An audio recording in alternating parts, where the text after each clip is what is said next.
everyone, Ivy League Gaming here, and today we're playing Watcher of Realms. For today's video, I'm going to go into the Artifact Raid and show you my progression. We did stage 12 with my bucket. Well, I went on to stage 13. So let's talk about the differences there and how to progress once that board changes.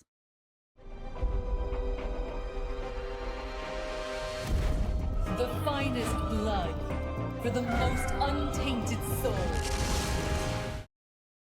So in case you missed it, I did have a couple of collabs with my bucket. It was intended much sooner.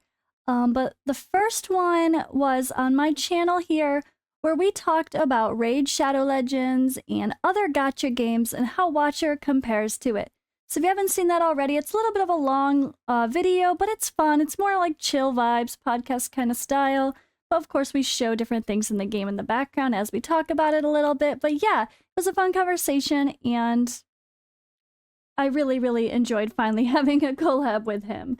And on his channel, we did mid-game progression kind of as a topic. The intent was going to be gear raids, but we did actually start with Artifact Material Raid 12, and that's what we're going to talk about today. So if you haven't already seen it, this is a really fun watch, and I really think it'll help some people to, for one, push past Artifact Raid 12 if you're stuck on that in Hero's Path. He does show kind of a fun, cheesy, interesting trick, and no, it does not involve Lightlock. It's a really clever way to progress, and there's a couple little tips that we did in the video specifically that helped me to progress even further. Now, when it comes to this kind of an idea, I am someone who, if I join a game and I have a friend that's already been playing for a while, I love to do a collab. I love to be like, hey, I'm a noob, help me out. And I've done a lot of that with collaborations in the past. Or sometimes when I'm new to a community and I don't know anyone, like I originally didn't know my bucket, I will reach out and, yeah, try to get to know the community here. So I've done that with other games like Belligerent, giving some early game coaching. My friend Trigger Happy John with Awakened Chaos Era in the past. We had some fun with that. Even, I think Infinite Magic Raid, I did a little bit of a collab there with a couple more experienced players. So I'm never going to claim to be the top endgame expert. If I'm not, I'm new to a game. We're all learning together. I did not play for 10 months like my bucket, so of course he should be more advanced than me. But unfortunately, the intent of the collab here was supposed to be very beginner game questions, advice, just starting like the rest of you. But yeah, we delayed it a little bit, but this was really helpful and we got really good comments. So definitely still check that out either way. Now, enough about that. Let's go on to this topic, like I'm saying. So during the video, we pushed Artifact Material Raid 12. AMR, sometimes people call it. Now, when you look at the guide here, the map is a bit different. The map does have two squares where you can put a ranged unit like a healer or a mage or a marksman or someone else up in that spot, right? Oh no, that's it. A mage, a marksman, or a healer. So that adds a different dynamic. Do you need two healers? Do you need two DPS to just smash? Or is it a blend of both? And we kind of use a little bit of a blend of both, and he showcases a really cool strategy to take advantage of all the different positioning that we kind of needed to for the sake of the boss coming in, for using our melee units, our fighters. Now, when it comes to doing Artifact Material Raid as overall, it's definitely a fighter check. If you don't have a decently built fighter, you're not going to get through stage 12, 13, 14. You're just not. That's the reality. I really think it's going to take a solid 6-star hero to progress to stage 12, 13, 14, and beyond. It's not supposed to be easy. It's not supposed to be use a bunch of 4 stars and 5 stars. You got to work on the account, right? And I think overall, I'm really happy with my progress so far, but I have a couple tips on who I've used to push this. And I am using one of my legendaries, but it's definitely not the only answer. And I am going to show you the value of using a free hero that we all get. and that we all can take to Awaken 5 very easily if you're smart with your resources. And I mean very easily, free to play, not anything fancy. So let's talk about where I push to. So I actually am able to do stage 13 now. So this board is different. Like I showed here, there's 2 raised platforms, right? But this one, that changes. So ironically, in the video, we did stage 12, and it is what it is because we had to do that for Hero's Path. That's why I started there. I wanted to progress. But for stage 13, which is where you start getting the mythic materials, which is where you really want to start farming when you're able to do so, it's only 1 platform. So depending on your DPS, you might be able to smash your way through this quickly and kill the boss very quickly and use all DPS.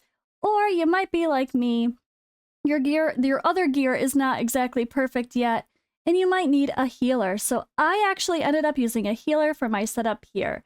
But this is hard. So you'll see the other stages, every time we go through, it kind of switches. So from 12 to 13, the board changes, and then it stays 1 square the rest of the time. It just gets harder. But yeah, you don't want to be farming artifact, raid, anything, really until you can start getting some of these materials, at least have a chance to, and having higher drops of these, because it's a high cost of resource, and it's just, you're gonna get these naturally doing a little bit of gameplay. Or if you're like me and you bought the battle pass, it's a really good value. You actually get some of this from the battle pass right away, which was quite nice, honestly. I got a pretty good artifact, honestly. But yeah, we're on to stage 13, right? We're on to stage 13.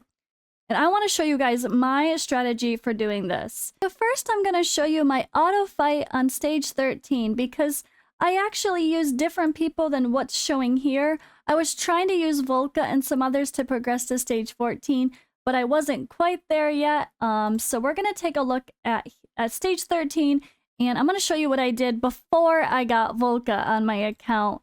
So that way I was able to get these flawless meteorite in the first place. So part of the quest to get Volca is to have some flawless meteorite drop. So you do need to push. After you get to stage 12, you need to push to stage 13 before you get Volca.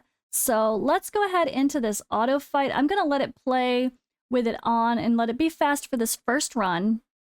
So you can quickly see the strategy though.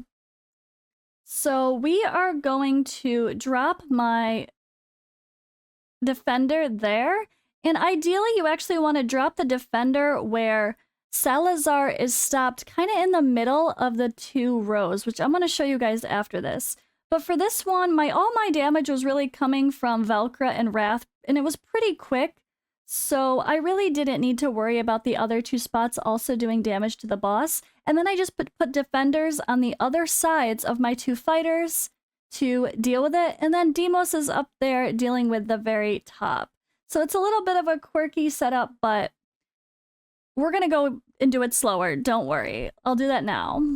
I'm going to disable my Power of Dominance so you could see my strategy using this. And I did not use Volca for this because, well, I didn't have her built at the time. We didn't even have a Volca when I first beat this. So we're not going to include her in this example.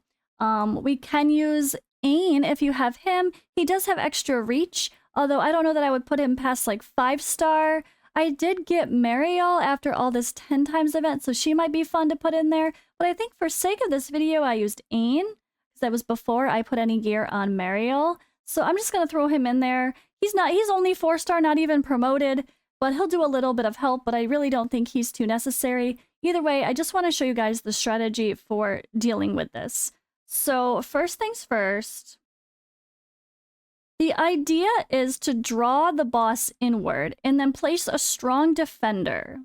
This is really helpful, although you can use a strong warrior if you could really kill the boss fast. I actually did it with a Frenzilla too. So alright, right here, see the 2 boxes? You want him to be crossed over the middle of this line right there. See that? Slow-mo? Let's see if this is good enough. Boom. So right here, we should be able to not only have this side attack him, but also up here. So let's actually test that. Let's test that. I'll do that second.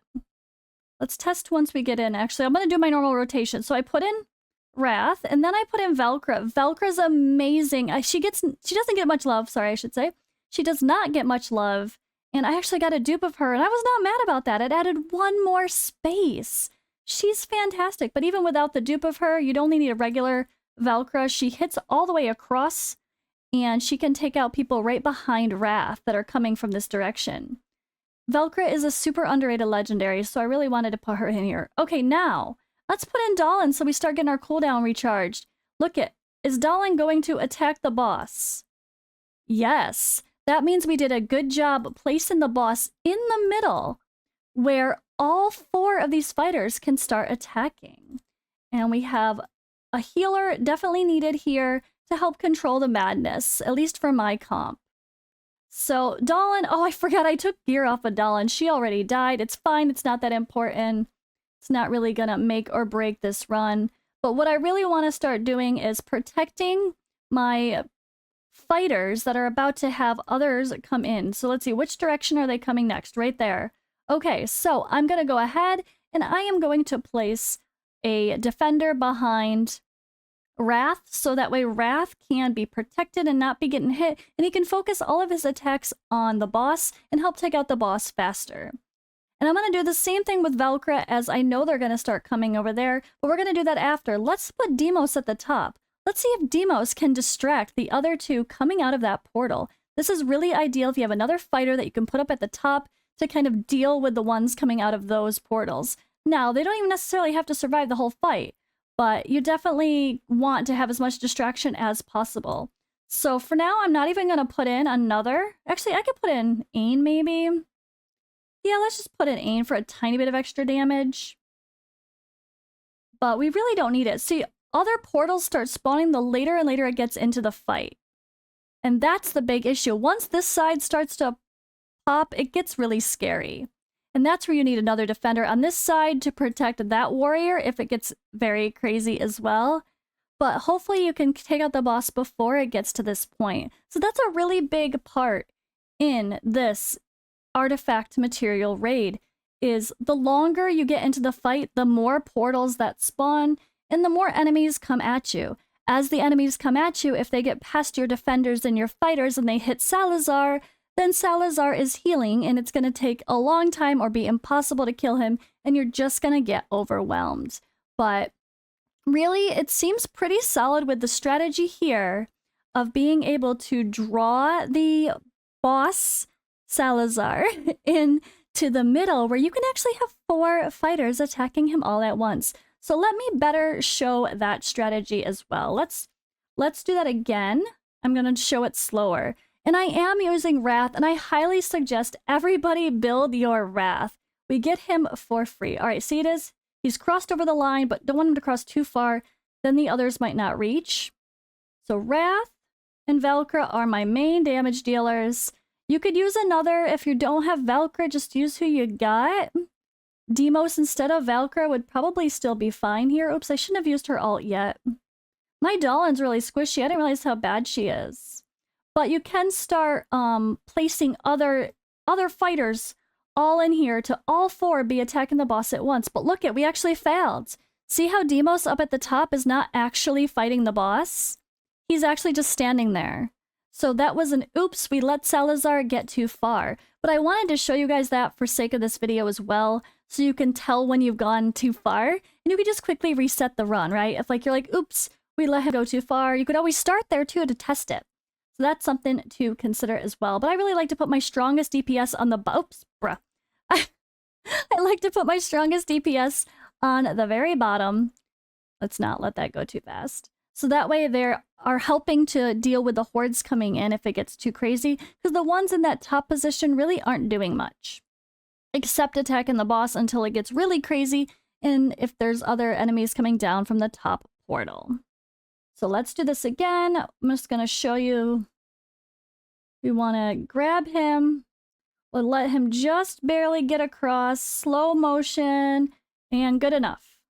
Alright, now, Wrath, you do your thing. We're building up our bonuses here too. Velcro, you do your thing.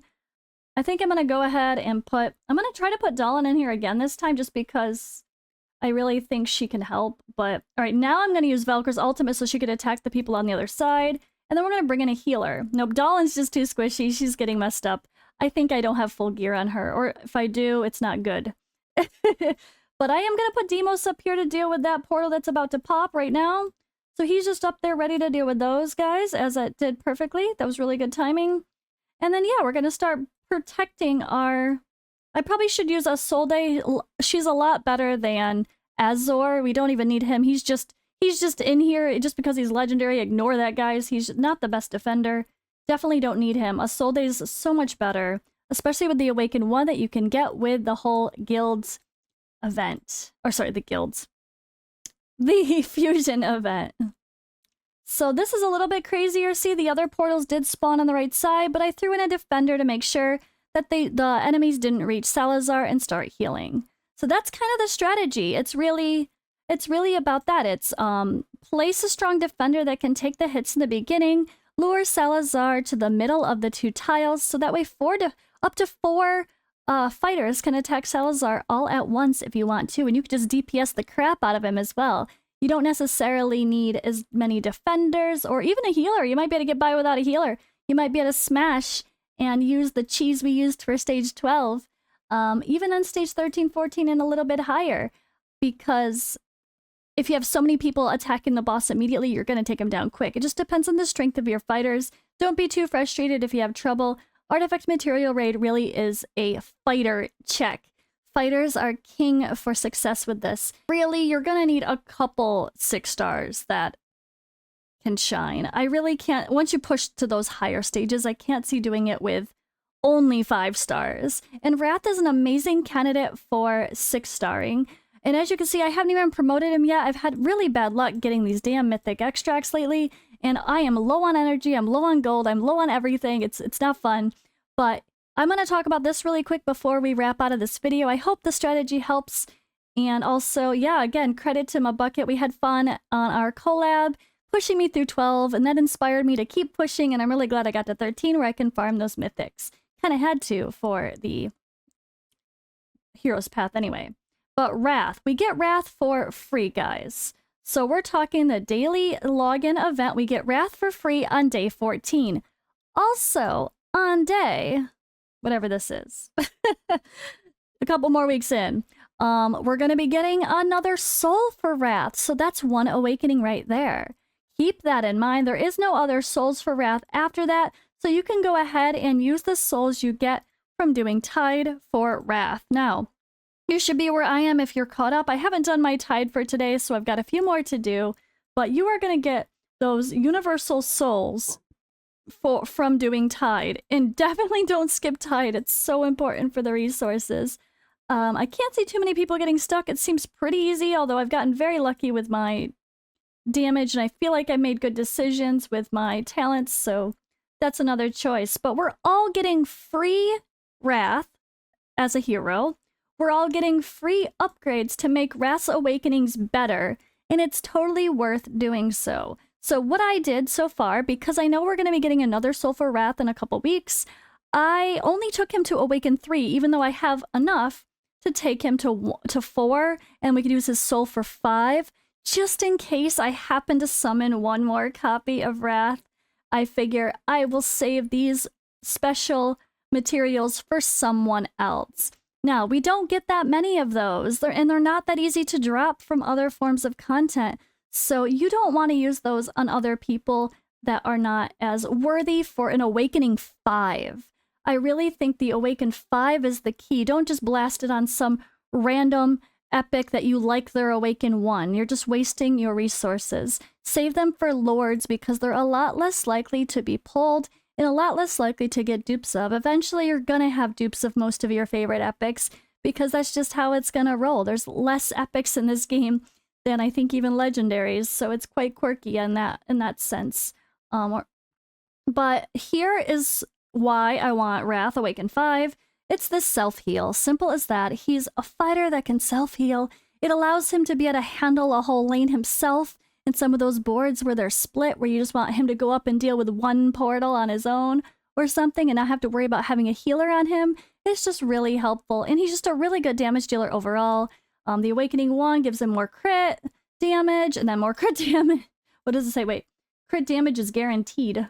And then extra burning here with Awaken 3. I added that, and I noticed a ton of improvements to my guild boss. He's a very universal hero, and he has a great faction to be a lord and give bonuses to. There's just such a good faction full of heroes like Volca that we get for free.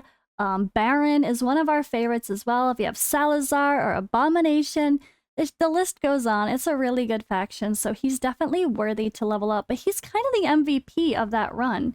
I realized I never showed my damage, but he's the main damage usually. Him and Valkyr kind of go about the same for sake of damage usually. And you don't need Valkyra to do that successfully.